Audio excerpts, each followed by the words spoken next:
This was a Ukrainian violinist named Igor. Victoria, could you help say his last name for me? Ігор Чернявський. He lives in Kharkiv, which is right on the Russian border in one of the cities that it's being very heavily bombed right now by the Russian forces. And he was kind enough to make a trip to Kiev during our pilgrimage and perform at Saint Sophia Cathedral, which is a 1,000-year-old church right in the middle of Kiev.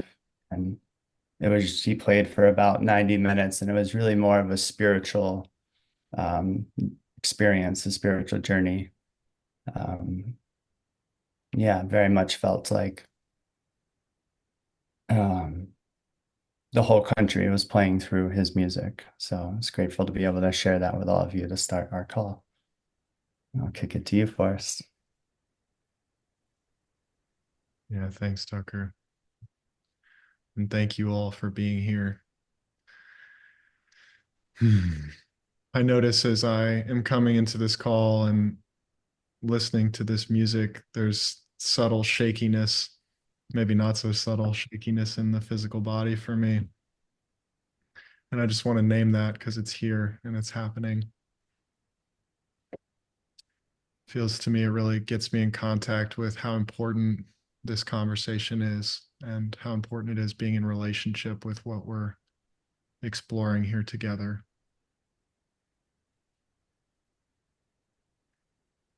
Before we started the call, Victoria and I were sort of making light of the only way you could come into this call and not feel anything is if you're totally numb or completely enlightened. And maybe neither of those are true. So um, yeah, it gets me curious to see what we get into today. So I'll say a couple of words about Our Emerging Future, which is the community and the collective that's convening this call. Simply, Our Emerging Future is a community of planetary leaders. And I have a story. I would consider everyone on this call a planetary leader. And for me, part of being a planetary leader is that we're in relationship with what's happening on our planet.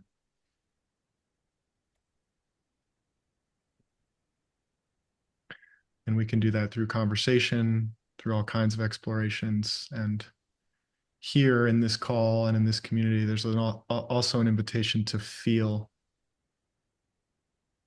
to be in relationship in a felt way with what's happening in the world right now.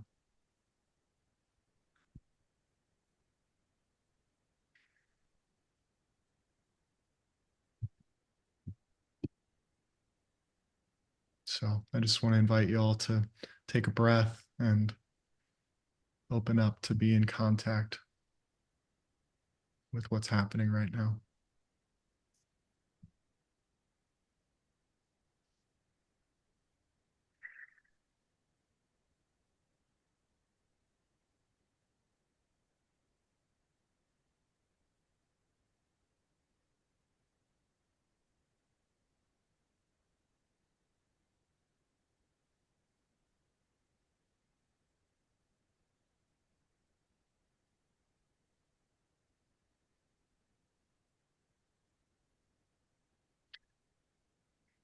So this gathering happened in Ukraine 25th through 29th of September, and Tucker, Jeff, and Victoria are three of many. It looked like 25, 30, perhaps.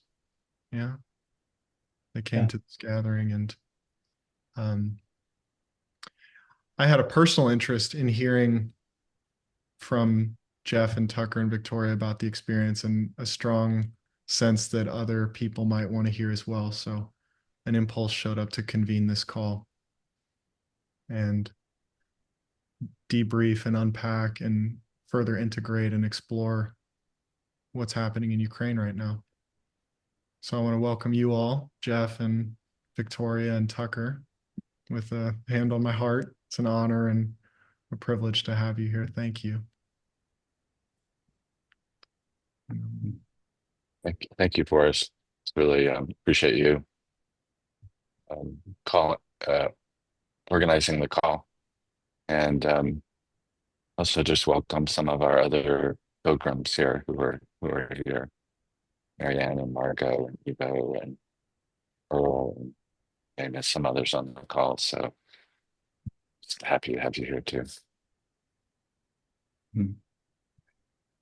Yeah, I just was reflecting on, it feels like often when we go on a pilgrimage or a vision quest, or there we have an experience, part of that experience is being able to share it with our community and to integrate it, to speak its affect into the world, and to have that be, yeah, an experience that lives on through the storytelling of it, and even eventually maybe the mythologizing of it over time.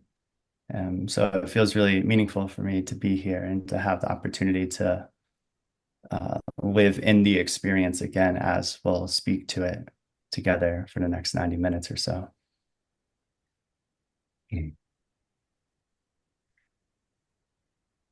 Yeah, so before we dive in, I'll just name for everyone, I'm going to ask, Tucker and Jeff and Victoria about this experience, and we'll just have some emergent exploration and dialogue together. And then later in the call, we'll do some breakout rooms so that everybody has a chance to be in relationship with other folks here about what it's like for you to be on this call and what gets evoked for you being in relationship with what's happening in Ukraine and the war. And we'll come back and harvest that together afterwards. So that's a loose agenda. Yeah.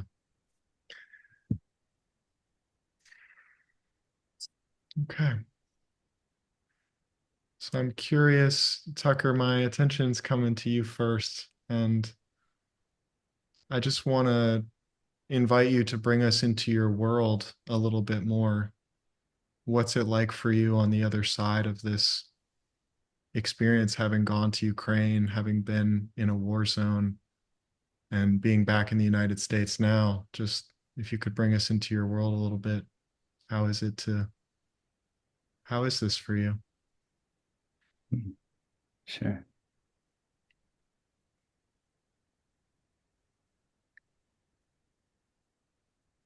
Yeah, my eyes actually keep going to Victoria and the color palette of her world. And yeah, it feels like, oh, I know these colors of the Ukrainian flag but they're not just the Ukrainian flag, they're like a flag that symbolizes freedom and sovereignty and self-expression and these deep, really meaningful values that I've been really blessed to grow up having as a default. It's like the soil that I have grown in my whole life has been sort of based in these democratic, liberal, value systems. And yeah, it almost felt like going to Ukraine popped me out of the water, you know, like the fish popping out of the water of its own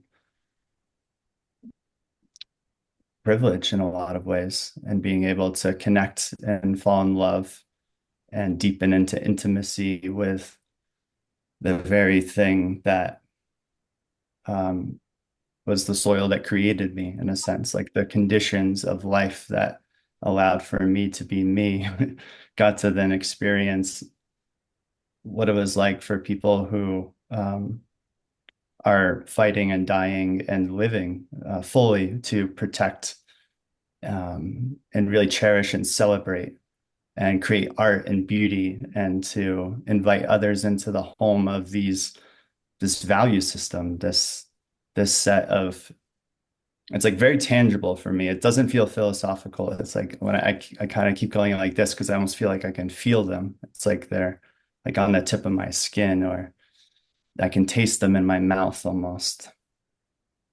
And so yeah, when I'm looking at Victoria's colors, it's like I've never loved that shade of blue and that shade of yellow and the combination of them together more in my entire life. And it's like, it's almost like when I go home to my family home, and I see like a painting on the wall that I've known since my whole life. And I just like, I love this painting.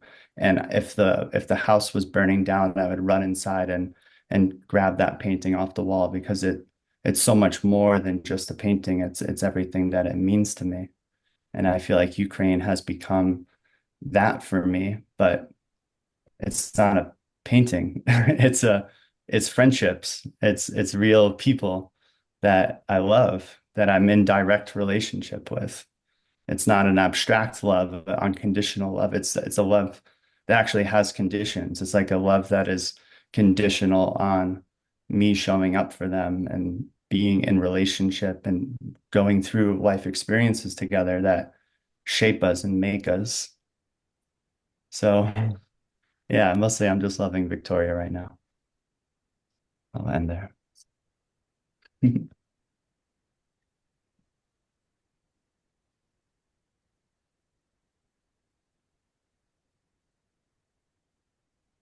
What's happening for you, Victoria? I'm just receiving all this love and care. Actually I met Jeff and Tucker for the first time in person when they came to Ukraine, and I started calling them my American angels because I felt so safe around them, and we had so much fun. We laughed so much. That's what I actually remembered, apart from everything else. So I really love being with you guys and in the field, and I kind of feel safer even being online with you. So I'm really grateful, and for your words, Tucker. These words that you said when you were here and you were sharing that love comes with responsibility, they keep popping in my mind. I love that, and I'm a bit shocked to see so many people on a call, and I feel a bit pressure, and I feel there is some responsibility, and also I feel hope. Like when so many people are involved, even energetically, I feel more hopeful. Thank you.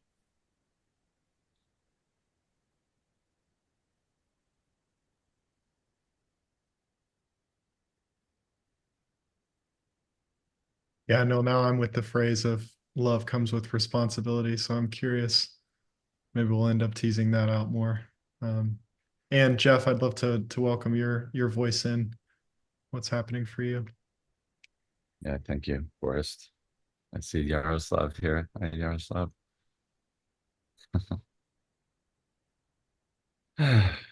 What's happening for me is I'm like on the verge of tears throughout the whole call so far. And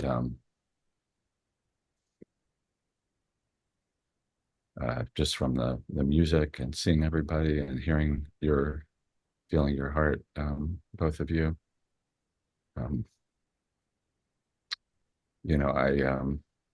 I think we can all like feel like the emotion that I feel here really um, takes me back to, connects me with my experience and my relationships and my connections, you know, with my friends and in Ukraine. And um,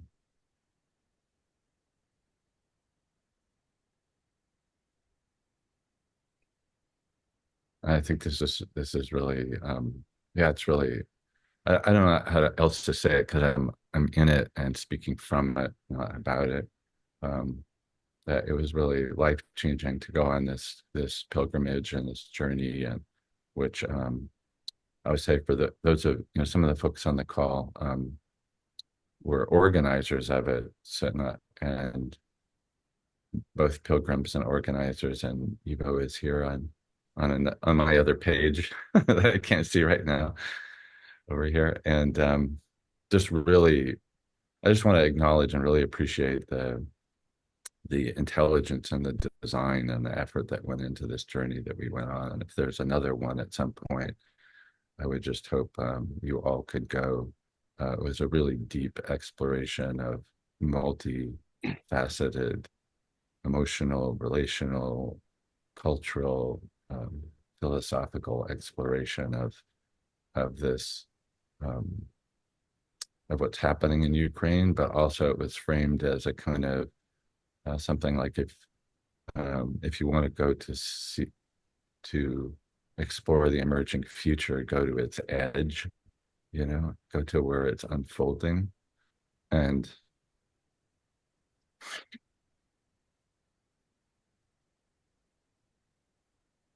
and this is an edge, and and and and so it was very powerful to go to the edge. I one of the experiences I had on the trip, and this is for, I think most of us here are many of us here from the US. I felt like, oh, this is this is a more intense version of what's happening here, like this confronting, clarification of of uh, of these kind of liberal, pluralistic values on which this country was founded, and a confrontation with something that seems like a authoritarian um, alternative, and so this confrontation that we're having here, you know, uh, I could, it's in a much more intense and obviously vital and life-threatening way in Ukraine, and to feel like what comes up in me is in the form of, like listening to podcasts and things like that, like here's a group of people who are actually physically confronting it on a day-to-day basis and with their lives, like I love you, Victoria. And I know you're like, when you say you feel safer with us, I know that's real. And Yaroslav, it's like, it's very particular and personal. I don't want anything to happen to either of you. And and um and I know that exists in everybody's lives there in many, many ways. So this is like yeah, maybe I'll just pause here, take a breath. Hey,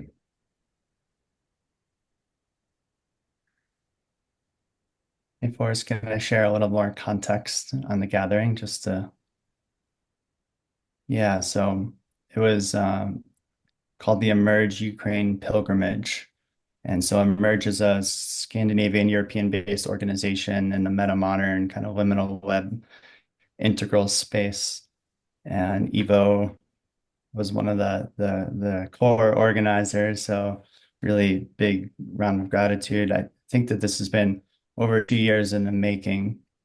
But the violence over a year ago was too intense to make it happen at that time. So yeah, the Emerge was finally able to make it happen. Gosh, what, a month ago? I don't even know. Sometime in the recent past. And yeah, so there was a group of a mix of Ukrainians and Americans and Europeans and Canadians that joined for about 4 or 5 days. And we were in Kyiv, and as well as some of the neighboring towns nearby, which were very heavily bombarded. Um, I have some photos. Maybe I'll just share some photos real quick. I know for me, I'm a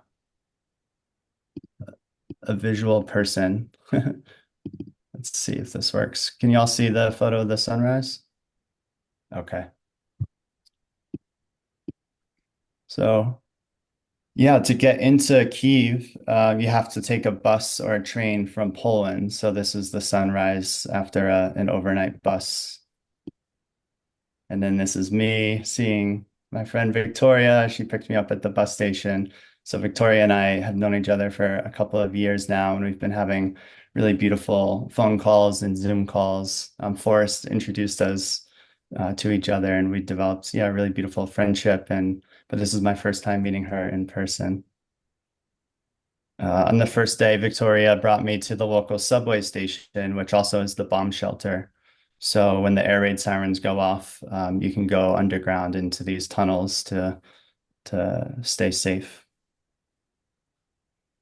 It's Ivo on the left and Nori on the right in our Kyiv Airbnb. So this is in a center of town. You'll see all over Kyiv, there's these monuments to the fallen soldiers, and they're really quite powerful. Just thousands and thousands and thousands of people who have died fighting for Ukraine. These are flags, and you can see there's American flags and different countries of soldiers of people who have come to help fight in this war. So this is a text on the first night that we got in the 5 in the morning. It says drones are still coming and flying around the city, but hopefully will end soon. Looks like they're aiming at the energy infrastructure.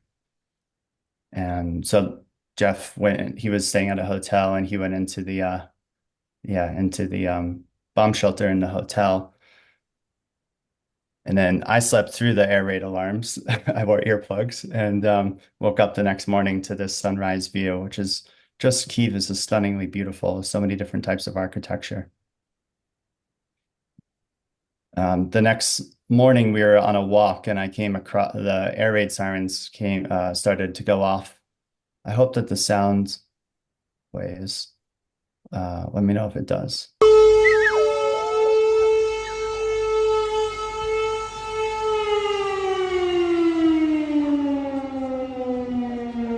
Did you hear the sound? Okay. Yeah, so we were just walking and this soldier had his dog and the siren went off and then the dog just started to have basically like, an anxiety attack and the soldier just like immediately bear hugged him and was comforting him and it was just really powerful. And this was the first time that I had heard the air raid siren alarm go off and it was really a startling experience. And so our group would go underground into like a restaurant or something while the siren went off and then it was cleared. We'd go back on our tour and we'd go into these restaurants. They would serve us tea and, it was just the hospitality was pretty incredible in Ukraine.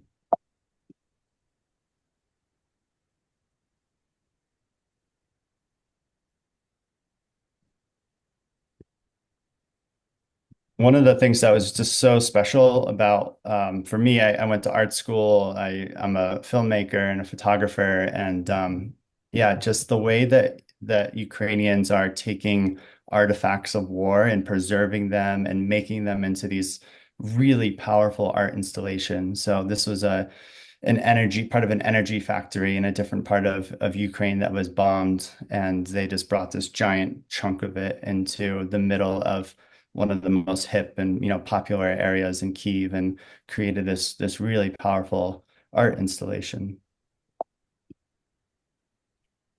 This is a hipster cafe, some Banksy artwork, which was all over Ukraine. It's Jeff. Yeah, and then that we were brought to this university theater performance. So it's just absolutely phenomenal. It rocked our socks. Like we were all just stunned that these young, beautiful women were performing the story about their grandmothers and their babushkas.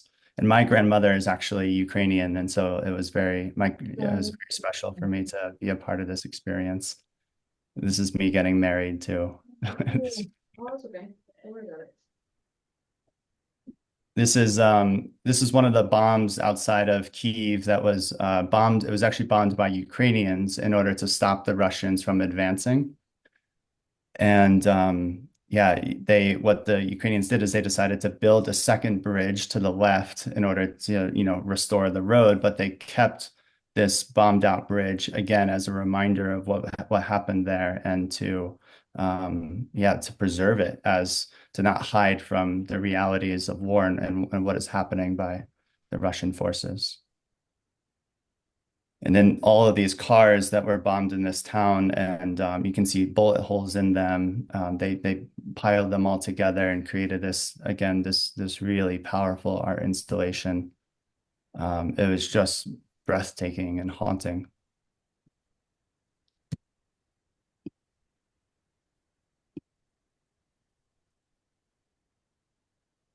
This is a church at a site where there was a mass murder in a town.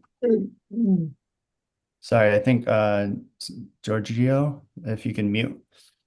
And you can see some bullet holes and roses growing with bullet holes in the background.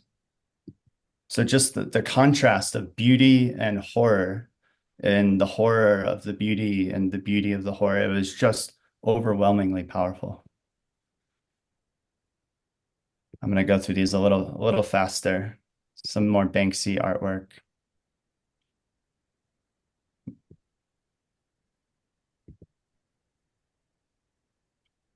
Yeah, I have some stories that maybe I'll share. This is Yulia, and she was our photographer. And yeah, she took this photo in Kharkiv of a missile passing through overhead her bedroom window. She was there visiting her father, who used to work as an engineer in a manufacturing company, and he built tanks. He built military equipment, and some of those military equipment was sold to Russia prior to the war. And now those very same tanks that he helped to design and build are destroying his city by the Russian forces. So he just is, you know, this is just an example of the twisted, you know, horrifying nature of what is happening there. This is in a hospital. You can see this missile going off right here. This young woman who was the videographer on our pilgrimage, her name is Anna. She told me that she just about a month ago or so, she got an operation, and during the middle of the operation, bombs started to fly through the skies, and the doctors decided to continue with the operation. And when she woke up, she was, you know, coming to after the anesthesia wore off and seeing the missiles pass by her hospital window. And the crazy part about this is when she was sharing the story with me, unbeknownst to her, my father was actually in surgery back in the States getting a kidney operation. And my sister, who is Anna's age, had an operation about 2 days prior to that. So just feeling the, you know, like so close to home. To even say so close to home creates a distance that I didn't even feel was there. It was like these people were my family.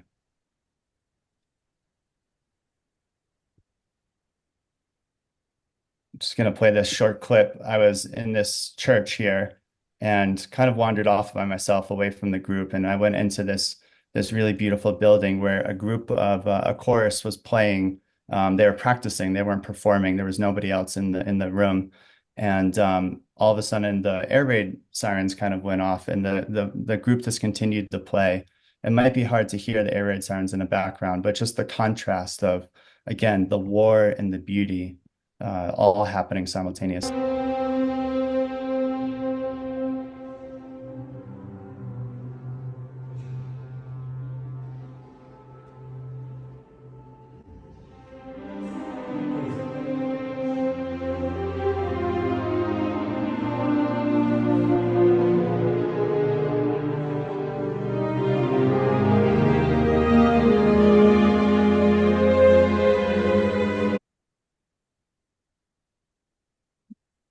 maybe come back to some of these a bit later. This is Victoria, her elementary and middle school.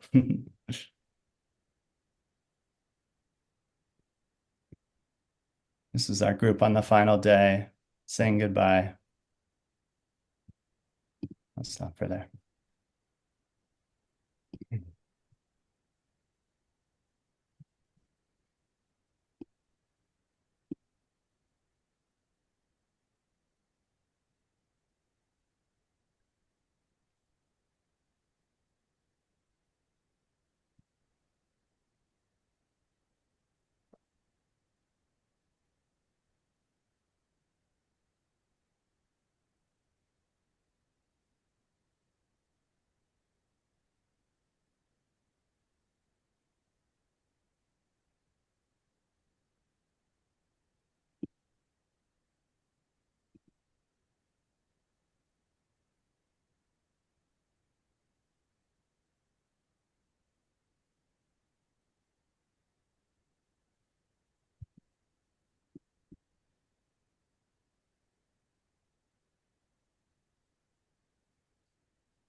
Thank you, Tucker.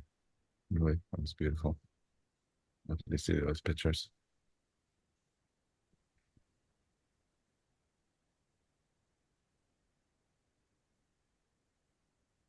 I'm curious, Victoria, what it was like for you to have us there, and yeah, us meaning those from who weren't from Ukraine. What was it like to have the pilgrimage take place in your homeland, and how's it been since? Well, to be honest, at first, when I heard the idea, when I read about it on the website, I didn't get it fully. But I was in because I know that if Katerina and Valery are creating something, I'm always in. It's going to be something interesting. I already told this to Yaroslav. But to me, it actually turned out to be a transformative experience as well. It felt as if finally we could share our experience like live, how to say, like on air, like very palpable experience. And also I was sharing this with the organizers. It kind of gave us an opportunity to look at ourselves with your guys' eyes, like when we were showing everything about our lives and telling about our lives to you, we were kind of having a look from the outside to all of this. So I'm still processing. It's been a month and I'm still processing. I've been wanting to write a post on Facebook, but I still haven't gathered everything together yet. There was so much.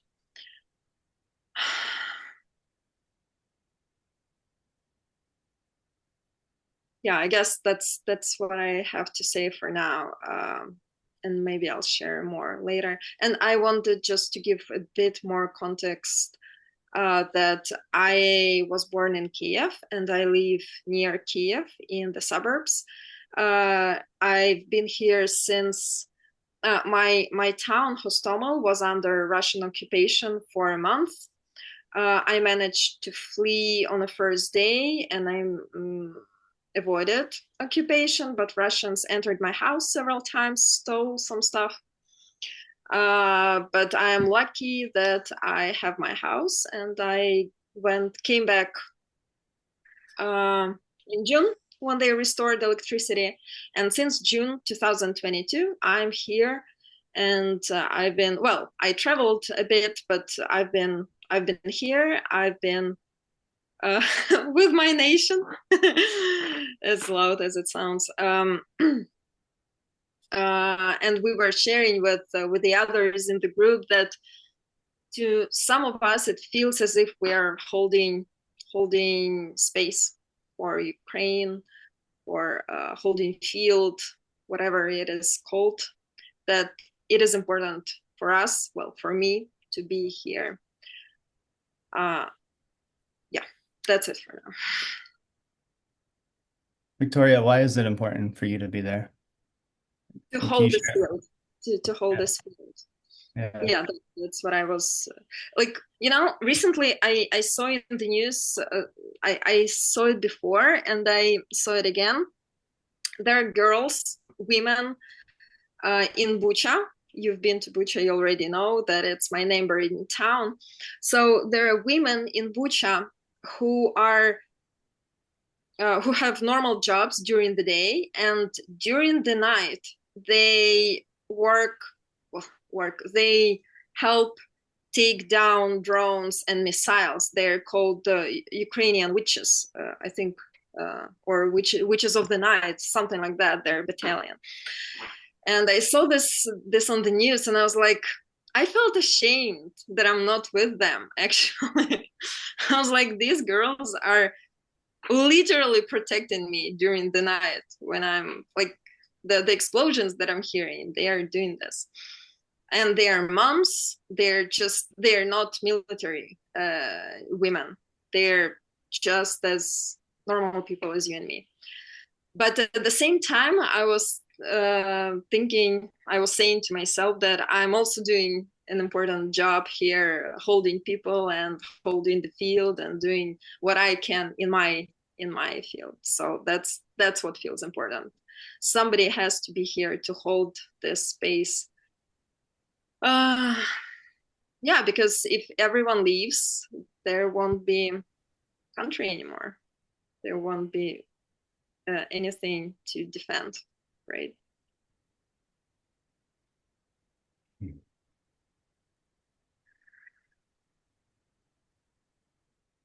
The responsibility of love. Yeah, that's what I'm hearing. Yeah, Victoria, this is some. go ahead. I just going to say this is something I just, it's what you just said, Victoria, is such an embodiment of something that I experience over and over again. It's like Igor, the violinist, he's one of the most preeminent musicians in Europe, and he chooses to live in Kharkiv with his 3 children. Like, so he chooses to stay there, and he's you're offering your love through your practice, through your support for people. Through Victoria is like helping Ukraine's nervous system regulate. She does craniosacral work and does it remotely for people who are fighting in the war, and you're doing profound work as Igor is, and but this is just this this stand that you take to live your lives and to not let this interrupt your lives and to interrupt life. It's very powerful. It's when I came back, I was on a call. I think this was a call with one of our emergent facilitator calls. I don't remember what it was, but maybe Danielle and Monica, you remember. But somebody asked me what it was like, in the trip, and I was kind of too close to it at that point to really say much. But I had everyone on the call stand and feel like let courage come into your body, the feeling of courage, and then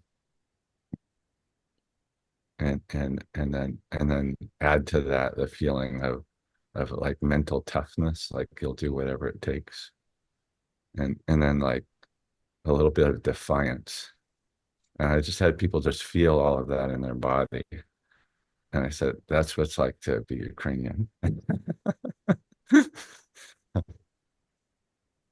Yeah, so I learned so much from that, right? Like I think it's part of the so much of the challenges that we have here in America are challenges of plenty, of what it's like, like falling asleep in the midst of our safety and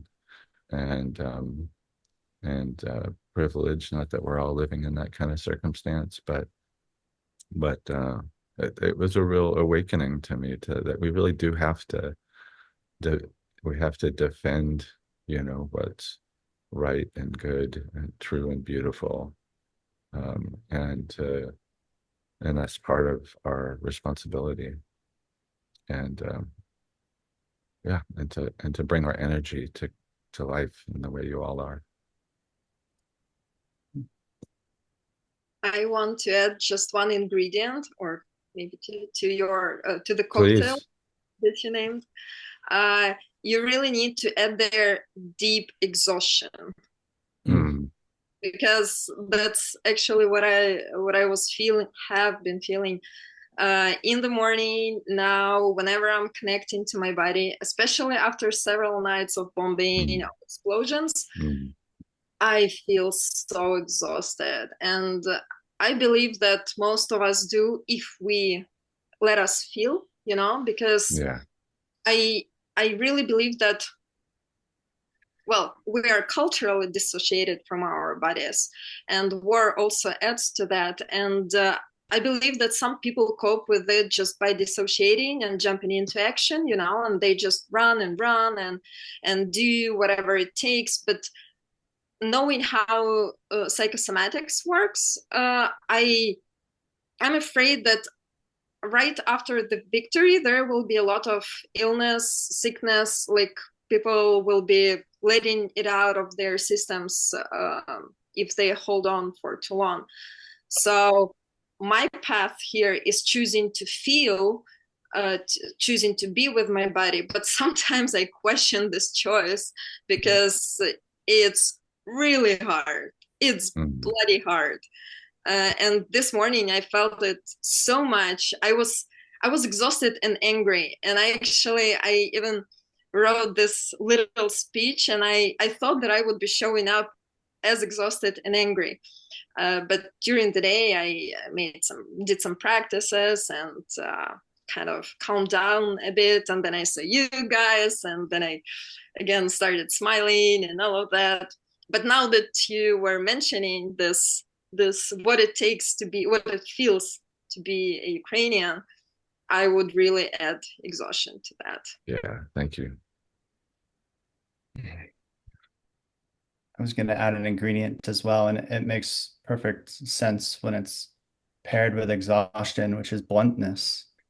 I feel like maybe what I experienced was due to that exhaustion. There's not time to beat around the bush or make niceties. It's kind of like we need missiles and we need money, and we need it yesterday. Are you in? Are you out? Yeah, I feel the intensity like just surging in my body as I say that. Like it's an intensity that could rip somebody's head off in rage.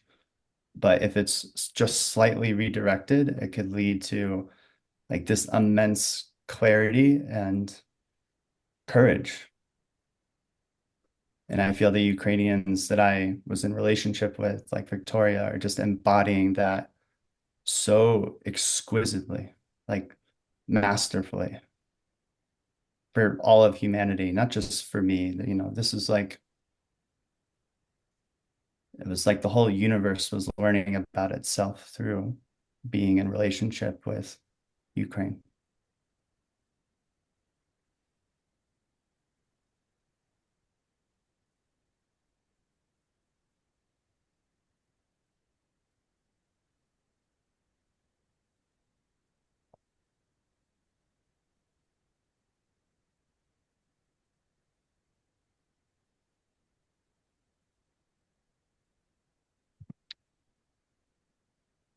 I want to share one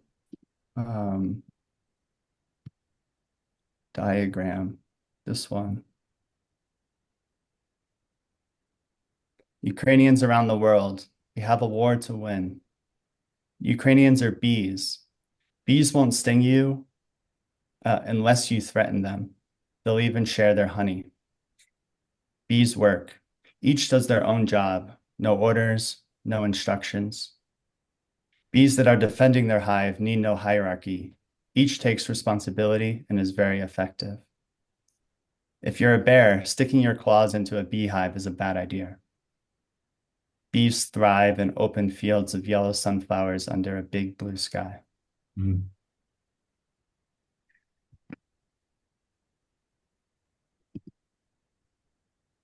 So again, just like this is just it just it kept pulsating like a heartbeat. Just the juxtaposition of the beauty and the horror, like all the polarities just seem to kind of like collapse in on themselves, and yet we're also fully there in their sovereign uniqueness, and yeah, just the idea of the bees.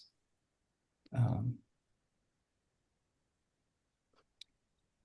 yeah, just the way in which like yeah, when I experienced Victoria a couple years ago when we first met, sharing when like at that point the Russian forces were much more closer to Kyiv, and she was really in the possibility of her life ending at any moment. And from that, Victoria, this is how I experience you. So let me know if it's different on your end, but feeling like a new form of consciousness was arising in and through and as you. And there was like this beautiful kind of rising to the occasion of death's door and showing up fully as life. And somehow they can only coexist together, perhaps. Um, and just like holding that alongside the intense agony and pain and suffering and rage that is also there simultaneously is like really um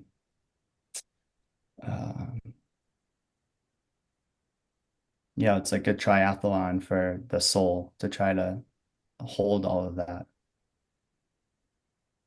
Mm. Yeah, absolutely. It does feel this way, and also going through all these deep transformations inside myself, which are not directly connected with war. It's like everything is mixing up and piling up, and I sometimes I feel I could really use a break from that amazing experience. I hope that someday I could look back and to see it in all its beauty, and when I will be lying somewhere on the beach and feeling safe about everyone in my country. That's like a dream state for me to well, that I can be away and that I can be sure that everything at home is all right and safe. That's that's the visualization. But you're very right in this about this aliveness, because everything before the invasion actually feels to me as past life, as a movie that I'm looking at. I don't remember much. Well, I need an effort to remember, and it has changed my life a lot and everybody's life. But I'm tired, just to be honest. Tired, and Yeah. I really liked how you put it with low tolerance. We have jokes about that the window of tolerance became a tiny hole of tolerance, and in everyday communication and generally in the world. So yeah, thank you for feeling that, Tucker. Victoria, thank you for being here.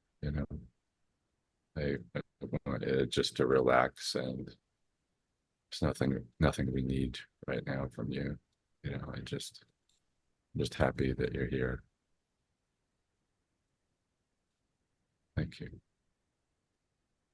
And may your dream of not having to think about all of this and being on the beach, and may that be so.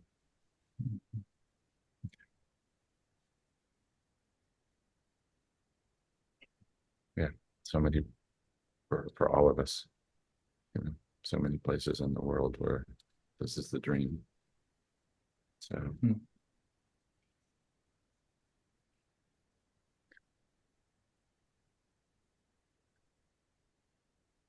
Thank you all. I'm continuing to let your shares in, and I don't have a lot of words right now. I just want to stay open in receptivity and keep receiving.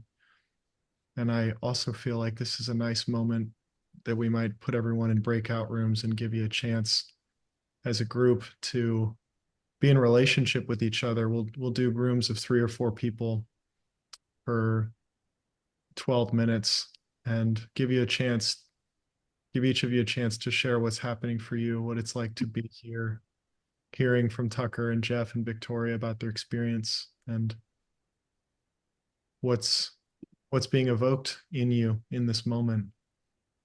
Just making space for sharing this. So really the invitation, just to be clear, is to share what's happening for you right now, being in this call in connection with your breakout group. So I'll put everybody together and we'll come back in about 12 minutes.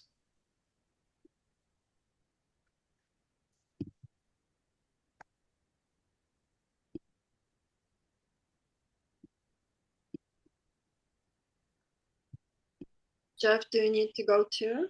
I remember you said that you will have only an hour. No, I'm good. Yeah.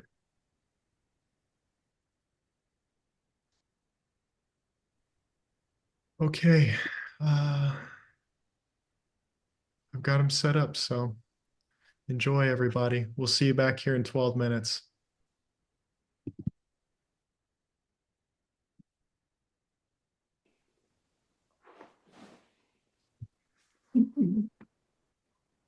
This is the word that's coming.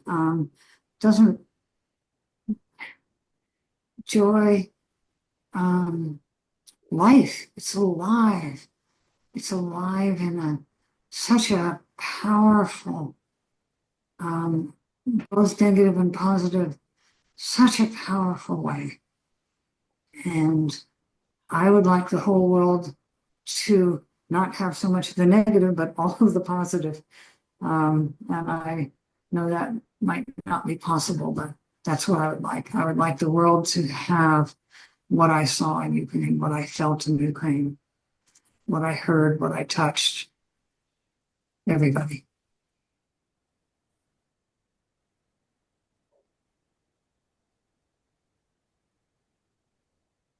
Thank you, Marianne. That's beautiful.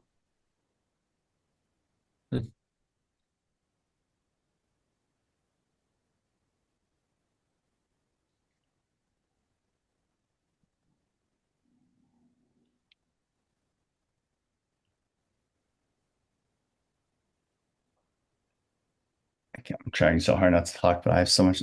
Real quick, I just want to put in a plug for Kyiv is safe. The air defense system is amazing, and it's such a great city. It's so vibrant. There's so many young people out. There's like all these amazing hipster cafes and really cool street art. And so go as a tourist, go to Kyiv, go explore it, go meet Victoria in person. It's open. It's possible to travel there. It's safe. I literally felt way safer there than I do in Denver, Colorado, like exponentially safer. So did I, Tucker.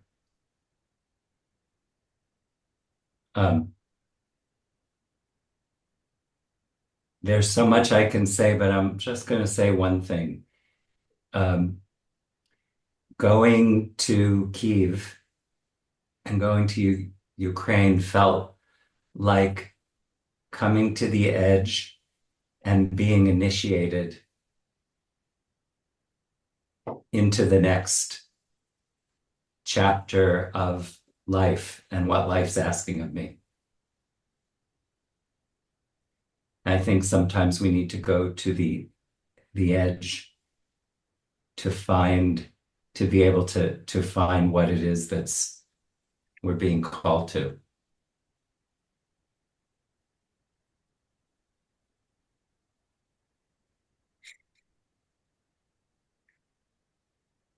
Fucking truth.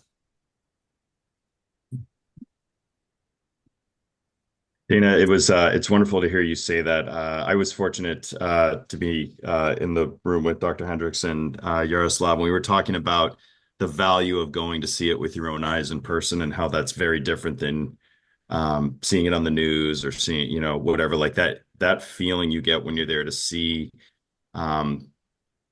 so many things, but right, how the darkest things in life can often bring out some of the best things in life as well, and that you see that in the resilience and heroism of the people that never quit. It just I would recommend. I would echo your thoughts, Dana, that if there's a small statistical probability, very, very small, but if you're in the wrong place at the wrong time, that could happen. It's very infinitesimal. Kyiv is an enormous city. Kyiv is I had no idea how big Kyiv was the first time. To go see these things and see these people, I would recommend everybody go there. And I think I'd be curious, like Tucker, or Jeff, like what was your expectation of what you would see versus like when you were there, right? Like I tell my family when you're there, they're like, oh, you're going to the front line of a war zone. It's like, no, first of all, they don't let you do that, right? There's number one. And number two, just the beauty of the country and how enormous it is and all the incredibly different areas to see, not just Kyiv. I mean, Lviv is stunning, right? I mean, Odessa, stunning, like all of these different places. I'd just be curious, like what we could say to get people more comfortable to go there and actually just help in any way they can, based on sort of what maybe in their visualized in their mind versus what your experience actually was. No, it's a really interesting question, Spencer. I mean, one of the things I noticed, I grew up in the Cold War, and the first times I visited Eastern Europe, I encountered my own projections and stories and internalized picture of that, from that kind of era, that it's like, oh, this isn't a black and white movie. It's actually, it's actually something different, and that could be many, many different surprising things, like just the beauty of the rural natural beauty of many of the places that you're talking about, and also something that you mentioned is just that one of the things I found interesting about the pilgrimage is that it really started before going. It really landed in me in the question that you're asking, and the many times that I would say to somebody like, oh, I'm going to Europe. Where are you going? Oh, I'm going to be spending 4 days in Ukraine. And I never got a neutral response to that. It ranged from, some people in my spiritual community, just like, I'm so glad you're going. That's such a gift, and such an important thing to do, to, someone asking me if I had a will, and just the whole spectrum. And I just the question that you're asking is part of the process. It's not something to overcome. It's actually entering into the experience, into the relationship, to the situation. And I'll just say that much for now. Thank you. But I would echo Tucker. It's really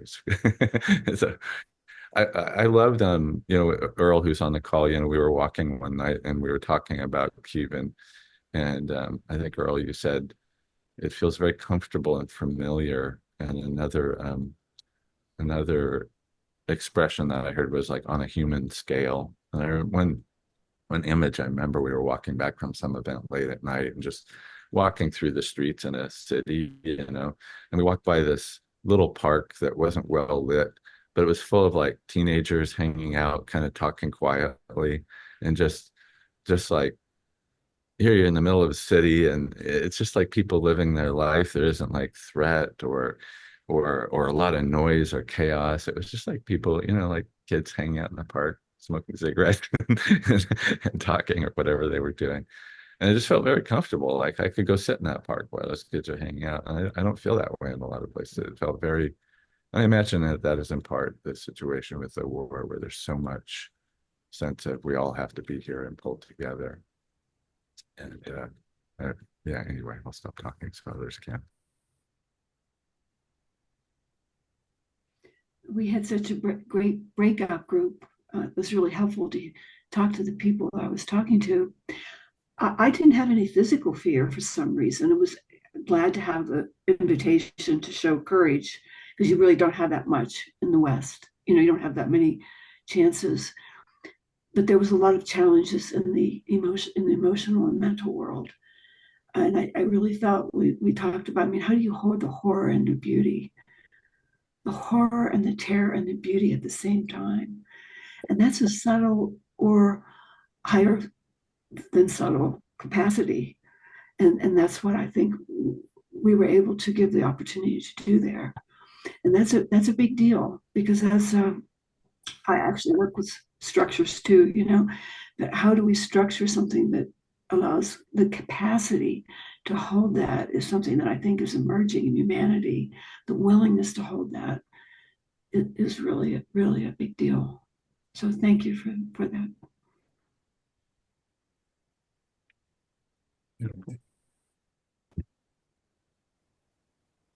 Thank you, Margot. I'm hearing this collective theme across a lot of people who've spoken, that they're not left with the dark side of anything of the war, or some of the horrible things.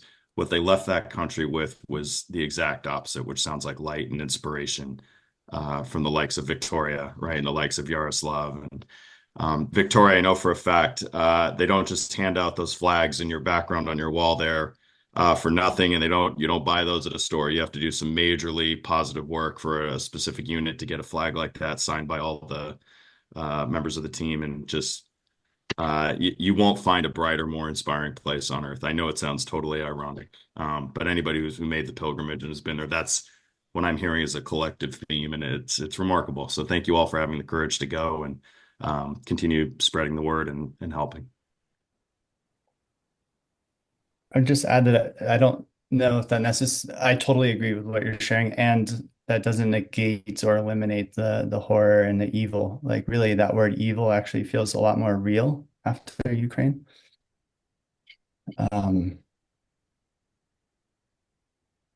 Yeah, yesterday I was texting with Victoria, and I used the word conflict, the Ukrainian conflict, and she asked me to not use that word because conflict is kind of like when two people get in an argument, and she asked me to use the word war. And even just those really subtle nuances of our language of like, this is a dictatorial, imperialist superpower that is bombing the shit out of a country that, is living its sovereign, independent expression in the world. And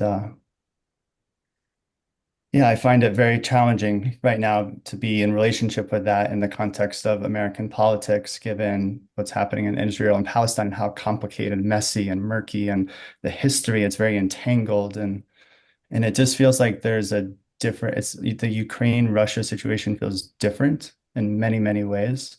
And it feels distinct. And I think it's a mistake to lump both of those conflicts into some sort of like military industrial complex narrative that kind of just broad brushes the paintbrush in a way that really lacks the nuance of what's happening in these different contexts. And yeah, so I pray that as Americans, even if we don't feel called to be involved in the day-to-day news of what's happening in Ukraine, that we can at least hold the possibility that something very distinct is happening there from other conflicts that America has gotten into in the past. And that distinction requires us to show up differently, to vote differently, and to stand for something differently than perhaps we have in the past. Yeah, I want to jump in and elaborate on that.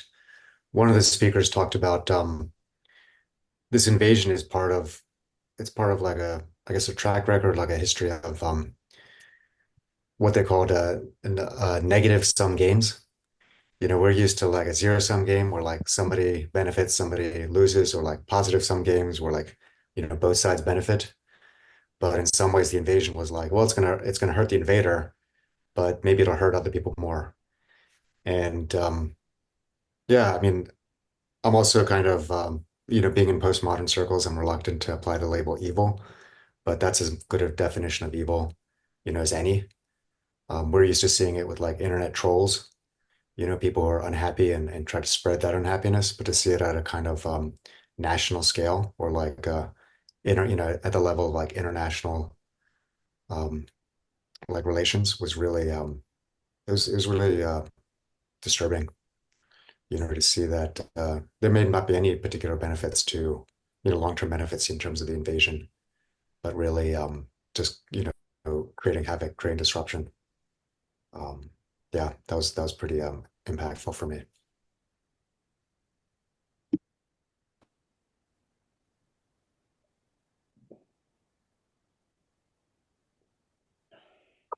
I'm noticing that we've got just a couple of minutes left here in the formal time that we've scheduled for the call, and I feel a tear in me because I want to keep going and just keep listening. I imagine we could be here for hours and days and weeks continuing to share and come more into contact with. The word essential came up in our breakout room. What's really essential in life? And I shared one thing in the breakout that I want to name to the group, which is that I have many memories of when I first met Victoria and asking her to leave Ukraine. I remember saying, Victoria, I would really like for you to leave Ukraine. That would make me feel better. And she would tell me no and explain to me why. And we would continue doing this. I would ask her to leave and she would tell me no and explain why. And at some point I really let that in and finally got it and stopped asking. Although in some way that also felt important. But I know there are people on this call who are from Ukraine and have family in Ukraine but may not live in Ukraine. I know there are people on this call who have loved ones in Ukraine, and we talked to you on the phone, and it's the word interconnectedness comes up to me. Like, we're not separate from anything ultimately, and we're certainly not separate from what's happening in Ukraine right now. So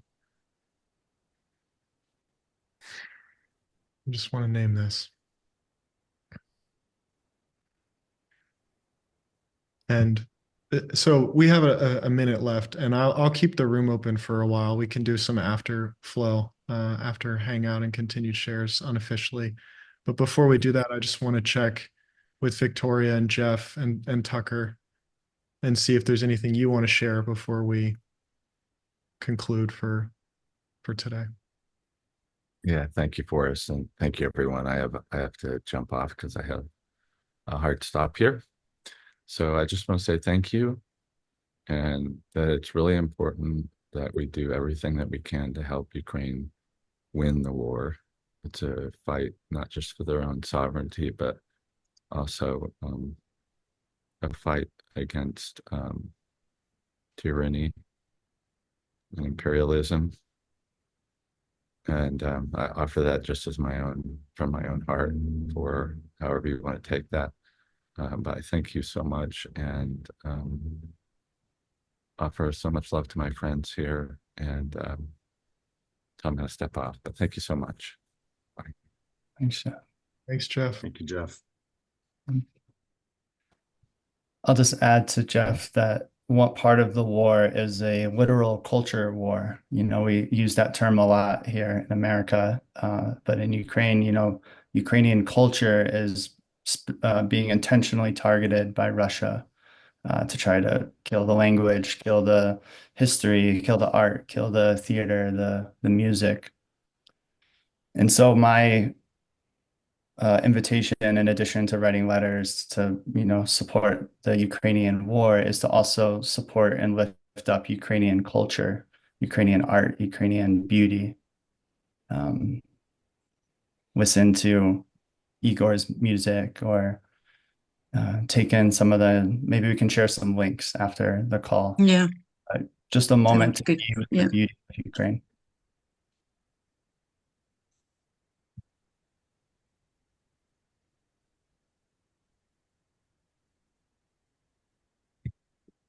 I can also include some of I can include some of those links in a follow-up email, Tucker. We can connect on that. Victoria, is there anything you want to share before we conclude for today? Yeah, I actually had something on my mind. The question that keeps popping up, that I keep hearing from Tucker, somebody said that we don't call you foreigners. How do we call you? Non-Ukrainians, non-Ukrainians. Non-Ukrainians, right. Thank you, Rita. Non-Ukrainians. Friends, Ukrainian friends, right? So I keep hearing a question, how to help Ukrainians, how to donate, and something that that I had in my mind, that if you have a Ukrainian friend, please remind them to take care of themselves, and to, if you can, how to say, if you can support them in this, please do. Like, if you because many conscious Ukrainians donate a lot of money to the army, to everything, and they just leave like basic coverage of their needs, and they really forget to take care of themselves, like simple things like massages, I don't know, sleep, and good food even. So, and also Ukrainians will never tell you that they have troubles, that they're they don't feel well. So if you have Ukrainian friends, please support them with their self-care, if you can offer something to them. That's something that I thought of.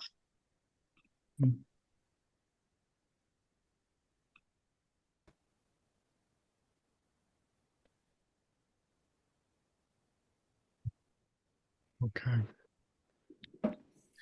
Well, thank you all. Thank you, Victoria and Tucker. And I know Jeff left, but I'm feeling appreciation for Jeff. And to all of you for being here and to being open to being in this exploration together, being in space together. Just want to acknowledge you and thank you for being here.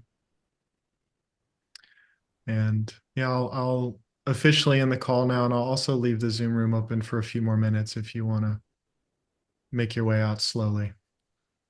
So thanks for being Thank here. you, Forrest, for hosting Maybe us. kind reminder also that we will have one more call, Oh, public call for reflections on 18th of November. And I do hope that till that time we will have videos from the event, so you will be able to watch them, and we will be able to, I hope, to talk about that and to reflect together also, not only like from our memories, but also based on the materials that will be provided. So you are all warmly invited on that call. It will take place on November, I will remind, November 18th at Yaroslav, 7 or 6 o'clock. At 7 p.m., so the same time than this call. I just dropped the registration link, and we'll email that out as well. Yeah.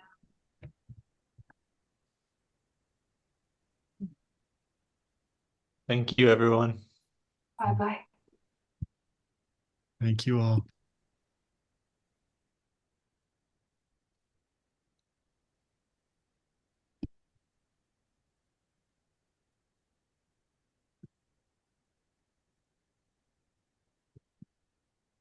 Victoria, I'd just like to use a moment of this lingering to